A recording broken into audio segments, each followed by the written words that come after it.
ஹரே ராமா ஹரே கிருஷ்ணா.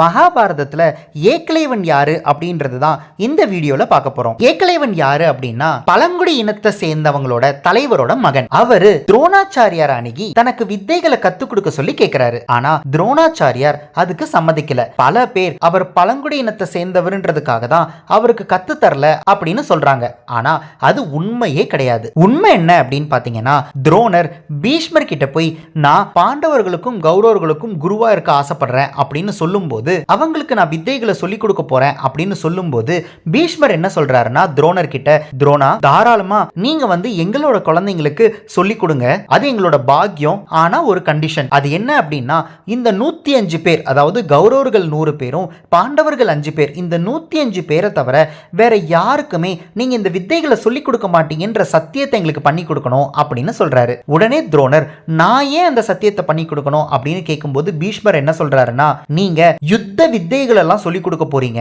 அப்படி இருக்கும்போது எல்லா விதமான வித்தைகளை எங்க குழந்தைங்களுக்கு சொல்லிக் கொடுக்கும்போது எங்க குழந்தைங்களோட பலகீனம் என்ன அப்படின்றது உங்களுக்கு தெரிஞ்சிடும்.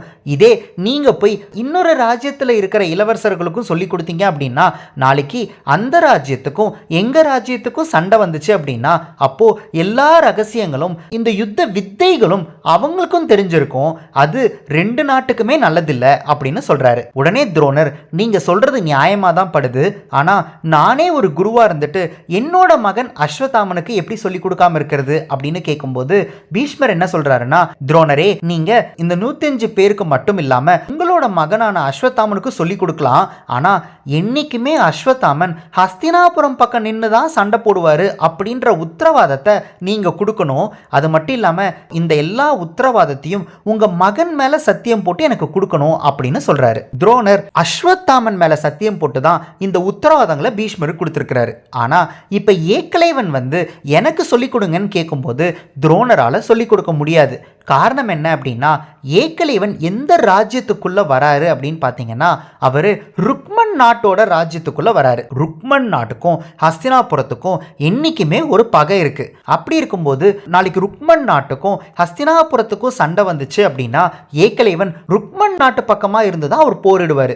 அதனால துரோணர் செஞ்சு கொடுத்த சத்தியத்துக்கு களங்கம் வந்துடும் அப்படின்றதுக்காக தான் அவர் ஏகலைவனுக்கு சொல்லிக் கொடுக்க மாட்டேன் அப்படின்னு சொல்றாரு. இப்போ உங்களுக்கு துரோணர் எதுக்காக ஏகலைவனுக்கு சொல்லிக் கொடுக்க மாட்டேன்னு சொன்னாரு அப்படின்றது நல்லா தெரிஞ்சிருக்கும். இதுக்கு எப்படி ஒரு காரணம் இருக்கோ அதே மாதிரி துரோணர் ஏகலைவன் கிட்ட குருதட்சணையா கட்டவரல கேட்டதுக்கு கூட ஒரு நியாயமான காரணம் இருக்கு. அந்த காரணத்தை நீங்க தெரிஞ்சுக்கணும்னா கண்டிப்பா இந்த வீடியோ டிஸ்கிரிப்ஷன்ல இருக்கிற லிங்கை பார்க்க மறந்துடாதீங்க. விடாமுயற்சிக்கு எடுத்துக்காட்டா ஏகலைவன் துரோணர் சொல்லி கொடுக்கலன்னு சொன்னா கூட துரோணரை மனசார நினைச்சுக்கிட்டு துரோணரை குருவா ஏத்துக்கிட்டு தியானத்திலேயே எல்லா வித்தைகளையும் கத்துக்கிட்டாரு. அப்பேற்பட்ட அந்த விடாமுயற்சிக்காக தான் நம்மளோட இசிஜி கார்ட்ஸ்ல ஏகலைவனுக்கு பாசிட்டிவ் சிம்பிள்.